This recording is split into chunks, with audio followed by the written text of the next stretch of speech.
विद्यार्थी मित्रांनो, तर आज आपण इयत्ता 9वीच्या प्रकरण क्रमांक 3 म्हणजे त्रिकोणामधील जो सराव संच सुरू केलेला आहे 3.1 तो पाहणार आहोत. बघा प्रश्न क्रमांक 5 हा काय दिलेला आहे. तर प्रश्न क्रमांक 5 मध्ये आपल्याला इथं या आकृतीमध्ये इथं आपल्याला बाह्य कोनाचं माप दिलेलं आहे 140 अंश, इथं सुद्धा बाह्य कोनाचं माप दिलेलं आहे 100 अंश आणि आपल्याला ह्या त्रिकोणाच्या सर्व अंतरकोनांची मापे आपल्याला शोधून काढायची आहे. प्रश्न तुम्हाला फक्त एवढंच सांगितलंय, दिलेल्या कोनांच्या मापांच्या वरून x, y आणि z x, ठीक आहे, चुकून ते इथं z आहे, x, y, z यांच्या किमती शोधून काढा. बघा सोपं आहे, काय अवघड नाही आहे. तुम्ही x इथं y आहे, हे रेषीय कोन आहे, हे सुद्धा रेषीय कोन आहे. जर ह्या दोन कोनांची माप काढलं तर ह्याचे सुद्धा माप काढू शकते. पण आपण सोप्या पद्धतीने नाही आणि अवघडही नाही. आपल्याला जे प्रमेय ज्या प्रमेयावर आधारित हा आपल्याला अभ्यास आहे त्या प्रमेयांचा वापर करणार, म्हणजे दूरस्थ अंतरकोनाचे प्रमेय वापरणार. तरी सुद्धा मी सांगताना व्यवस्थित लक्ष द्या, कारण तुम्हाला जे काही यामध्ये ज्या दोन पद्धती आहेत त्या दोन्ही पद्धती मी सांगणार आहे. ठीक आहे. तर सगळ्यात पहिला आपण कोणत्याही एक तर वायचं शोधा किंवा झेडचं शोधा, कोणत्याही एका कोनाचं माप शोधायचं.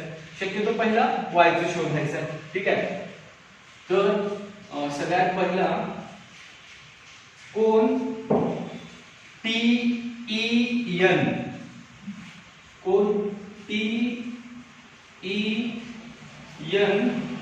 म्हणजे स्टेप, TEN अधिक NEM,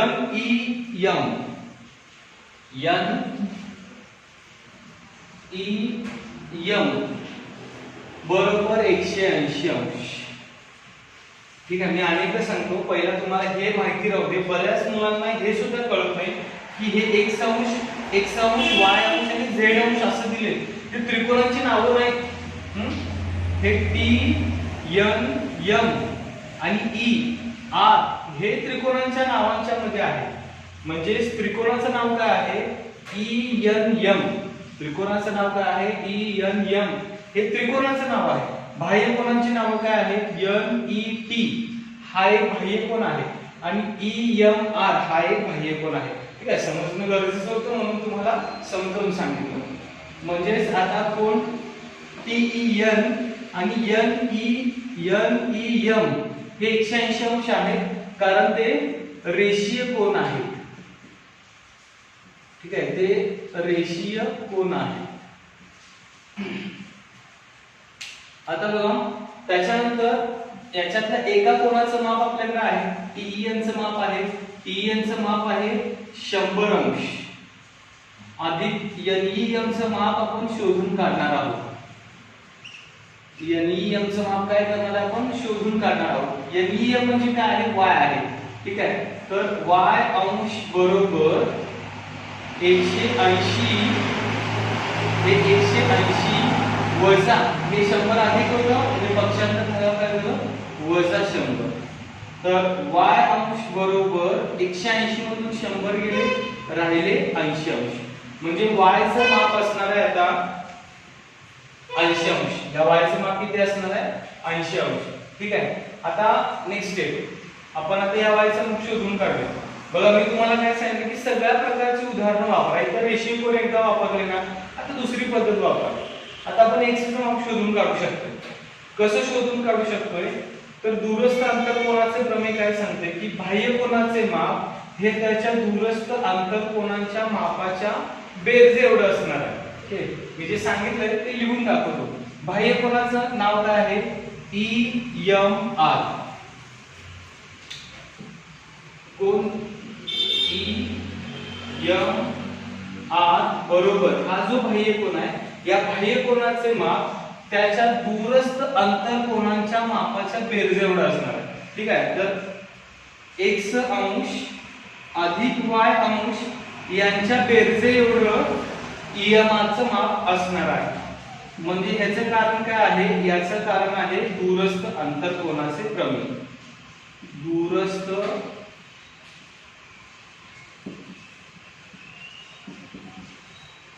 अंतरकोन प्रमेय. ठीक आहे. काय सांगते ते की बाह्य कोनाचे माप हे त्याच्या दूरस्थ आंतरकोनांच्या मापाच्या बेरजे एवढं असणार आहे. ई मान आपल्याकडे आहे का 140 अंश. या कोनाचं माप किती आहे 140 अंश. x चं माप आपल्याला शोधायचं आहे आणि y इथं आहे 80 अंश.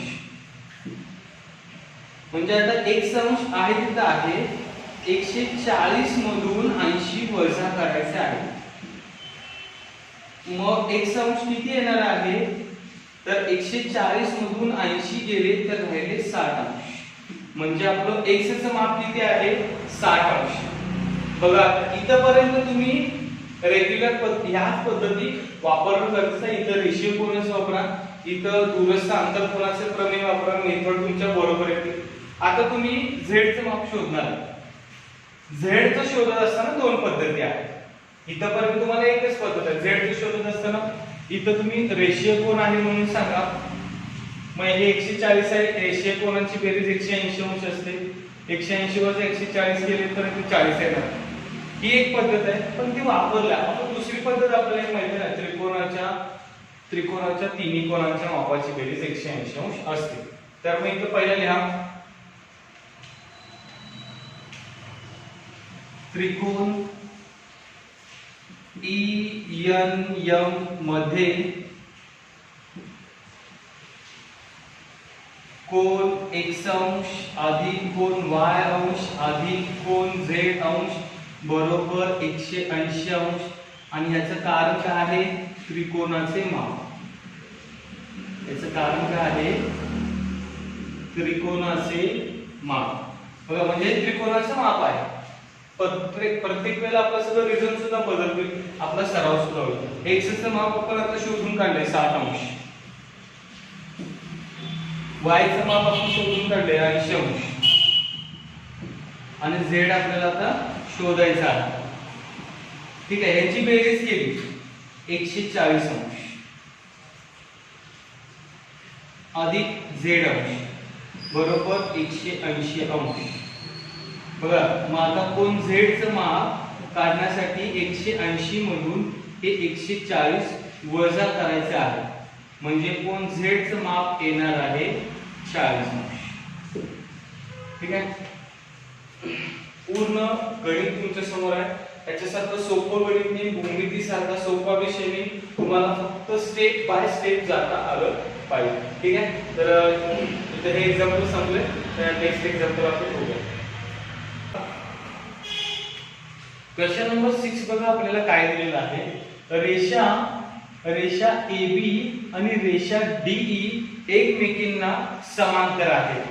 जर ह्या दोन रेषा एकमेकींना समांतर असतील तर दिलेल्या मापांवरून जी इथे दोन माप दिलेली आहेत त्याच्यावरून तुम्हाला DRE म्हणजे तुम्हाला काय करायचं आहे या कोनांची माप शोधून काढायची आहे. DRE आणि ARE ह्या दोन कोनांची माप शोधून काढायची आहे. सोपं आहे, कधी काही अवघड नाहीये. फक्त जी दिलेली माहिती आपल्याला ती व्यवस्थित वापरता आली पाहिजे. बघा आपल्याला काय दिलेलं आहे. आपल्याला सांगितले की रेषा AB रेषा AB समांतर आहे. कुठल्या रेषेला समांतर आहे DE ला समांतर आहे. बघा म्हणजे ह्या दोन रेषा एकमेकींना समांतर आहेत. जर ह्या दोन रेषा एकमेकींना समांतर असतील तर इथं विक्रम कोन तयार झालेला आहे. कुठला कोन तयार झाला आहे विक्रम कोन तयार झालेला आहे. बघा जर ह्या दोन रेषा समांतर असतील तर कोन BAD एकरूप कोन ADE. बघा मी अनेकदा सांगतो हा BAD आणि ADE हा कोन आणि हा कोन एकरूप असणार आहे. म्हणजे कोन A आणि कोन D एकरूप असणार आहे. आणि ह्याचं कारण काय आहे विक्रम कोन.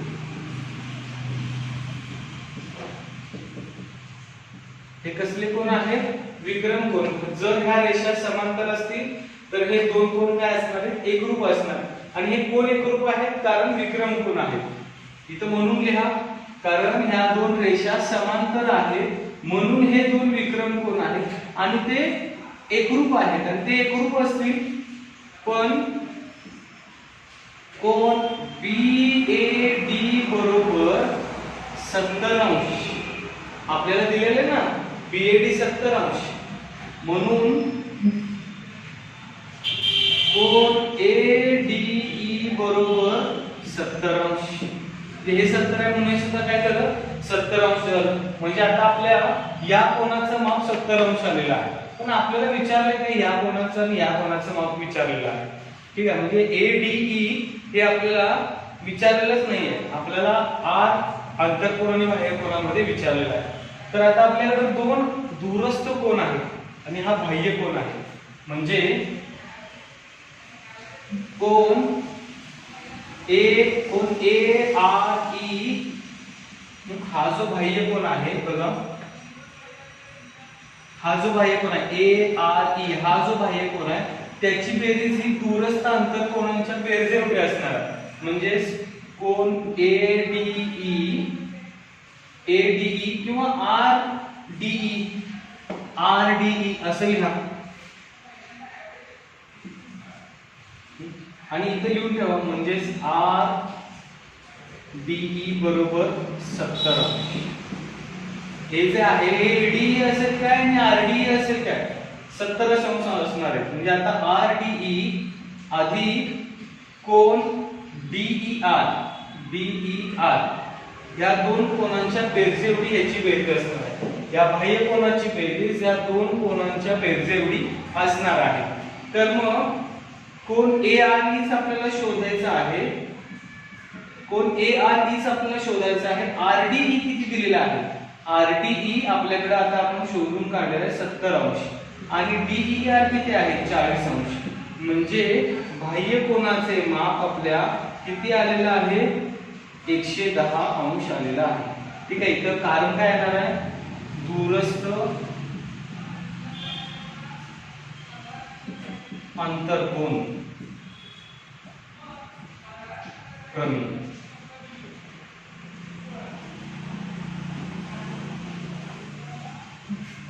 ठीक आहे आता आपण एका कोनाचं माप शोधलेलं आहे आपल्याला आता दुसरं आणखीन एक विचारलं दुसरं काय विचारलेलं आहे आपल्याला DRE किती आहे बघा DRE आपण ARE शोधून काढले बाह्य कोन होता म्हणून DRE तुम्ही दोन पद्धतीने शोधून काढू शकता जे मागच्या उदाहरणामध्ये होतं ARE चा रेषीय कोन आहे किंवा DRE चा एक त्रिकोणातला तो कोन आहे तुम्ही कोणती पद्धत वापरा ठीक आहे तर मी काय करणार आहे त्रिकोणाची पद्धत वापरणार आहे त्रिकोण DRE मध्ये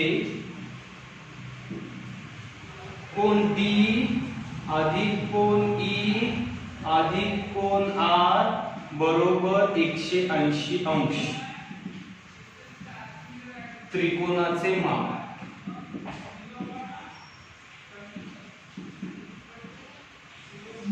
D किती आहे आता आपण D शोधून काढलेलं होतं 70 अंश E आपल्याला दिलेला आहे 40 अंश आणि इथं जे R आहे ते R म्हणजे काय आहे तर DRE आहे कोन DRE बरोबर 180 अंश कारण इथे सुद्धा R आहे ते बाह्य कोन आहे म्हणून इथं DRE पूर्ण लिहिलं 70 आणि 40 110 अंश येणार आहे अधिक कोन DRE बरोबर 180 अंश नेक्स्ट स्टेपला काय करणार आहे कोन DRE आहे असं करणार आहे 180 सुद्धा आहे असं करणार आहे त्याला वजा काय येणार आहे 110 अंश येणार आहे हे 110 अंश त्यातून वजा करायचा तर कोन DRE बरोबर 180 मधून 110 गेले उरले 70 अंश म्हणजे कोन DRE चं माप किती येणार आहे 70 अंश स्टेप बाय स्टेप सोडवा तुमच्या पायऱ्या अशा आल्या पाहिजे बघा तुम्हाला गणित सोडवत असताना कारण लिहिता यायला पाहिजे सोपं आहे तुम्ही याच्याऐवजी तुम्हाला मी सांगितले तुम्ही रेषीय कोनाची पद्धत वापरून सुद्धा हे सोडवू शकता या पद्धतीने हे गणित सोडवून बघा तुम्हाला सोपं जाईल